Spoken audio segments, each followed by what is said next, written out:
There's way too much going on lately, and it really gets you thinking. There's a question that I know that keeps a lot of people up at night. What happens if the money we're all working so hard for suddenly becomes worthless? And for most people, that's a terrifying thought, for real. But for the wealthiest people in the world, it's not really a question of if, but when. And they have a playbook for it, a time-tested playbook for not just surviving when currency collapses, but actually thriving. And today I want to open up the playbook and talk about the 3 assets the rich flock to when money starts to die. So let's be real, when we talk about money dying, we're talking about your cash losing its purchasing power and fast. Think of it like an ice cube melting on a hot day. At first it's just a slow drip, but before you know it, you just got a puddle. That's what crazy high inflation does to your savings. The number in your bank account look the same, but what they can actually buy you shrinks every single day. For most people, it's a time of total panic. They see the cost of groceries, gas and rent going through the roof, and they feel powerless as their life savings just kind of evaporates. But for the wealthy, this is a cycle they expect. They don't panic, they pivot. They get that holding cash in this environment is like holding that melting ice cube. The goal isn't just to save money anymore, it's to get that depreciating paper into real tangible things that actually hold value. And they don't just sit there and watch their wealth disappear, they move it. They reallocate from stuff that can be printed into oblivion, like cash, to hard assets that are finite and have real intrinsic worth. But what if you could use the same playbook? What if you could protect your own wealth just like they do? That's what we're here to talk about. These aren't some super complex strategies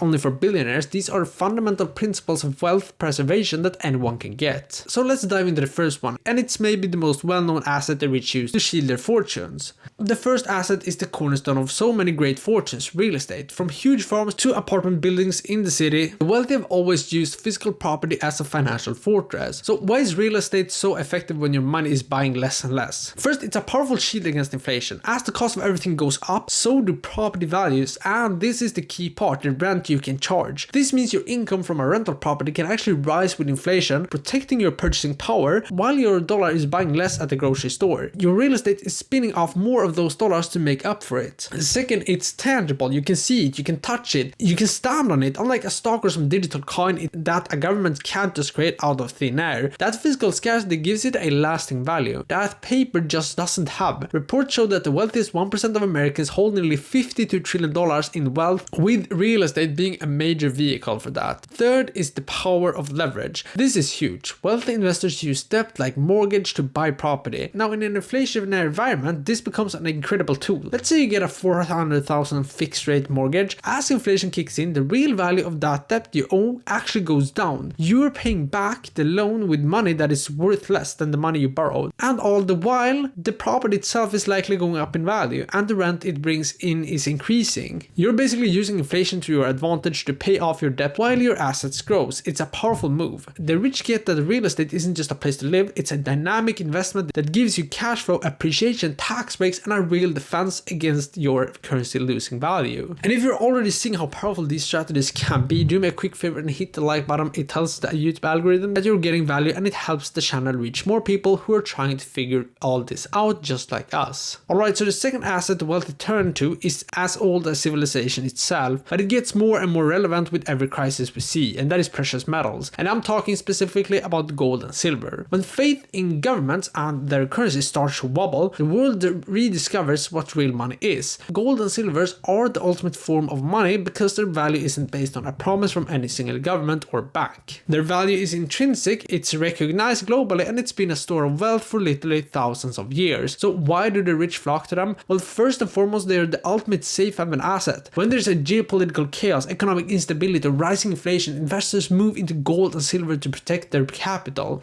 I mean, we're seeing this play out right now with central banks all over the world aggressively buying up gold to diversify away from paper currencies. They are literally using the same strategy we're talking about but on a global scale. This institutional buying creates a solid floor for the metal's value. And second, gold and silver are liquid and portable. You can concentrate a fortune into a small physical space and move it anywhere in the world, no questions asked. In a true crisis, that kind of freedom and security is priceless. Digital or paper assets just can't match that. And third, they are a hedge against currency debasement. Every dollar, every or yen can be printed in unlimited quantities, but the amount of gold and silver on earth is finite. You can just print more out of it. This scarcity is what allows them to hold their purchasing power over a long stretches of time. An ounce of gold you bought 50 years ago might have seen currencies come and go, but its ability to buy you a fine suit has stayed surprisingly consistent. You definitely can't can't say the same for the dollar. And it's not just an old school move. Recent surveys show that even young wealthy investors are getting this wisdom. One Bank of America survey found that 45% of young millionaires already own physical gold, and another 45% are interested in buying it. They understand that in a world with so much debt and money printing, owning a piece of a real finite asset isn't just a defensive move, it's a necessary one. Now, the third asset on our list is one that a lot of people overlook but the super rich understand. It's raw power, commodities and natural resources. This category is basically the fundamental building blocks of our entire global economy. We're talking energy like oil and natural gas, industrial metals like copper, and agricultural products like timber and farmland. When you invest in commodities, you're betting on the most basic economic idea there is, supply and demand. So why are commodities a critical part of the playbook when money is dying? Well, the main reason is that commodities are on the front lines of inflation. When you hear on the news that prices are rising, what does that actually mean? It means the cost of raw material is going up, the cost of the oil for transport, the copper for wiring, the wheat for food, it all rises. By owning the commodities themselves, you're positioned to benefit directly from that price increase, instead of being a victim of it. Their prices tend to go up when inflation is accelerating, making them an incredible hedge. And second, commodities have real value driven by scarcity and global need. The world's population is growing and emerging economies are developing, all of which needs a massive amount of raw materials.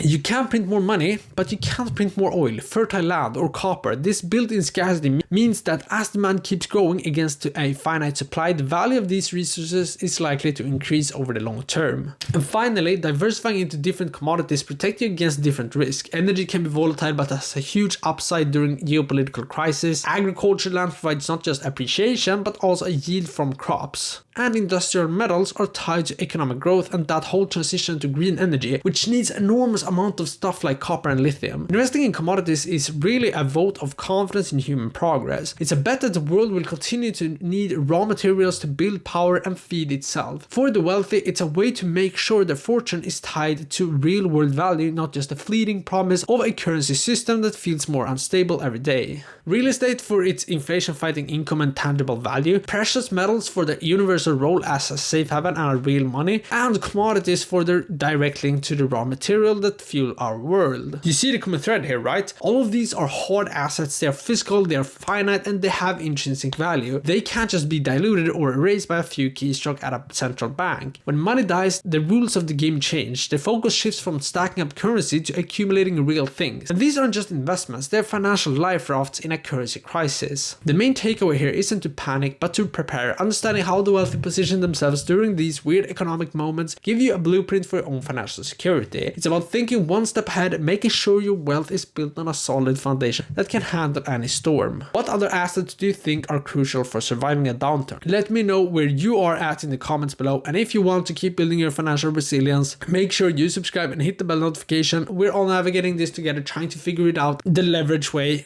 Thank you guys for watching, and I'll see you guys in the next video.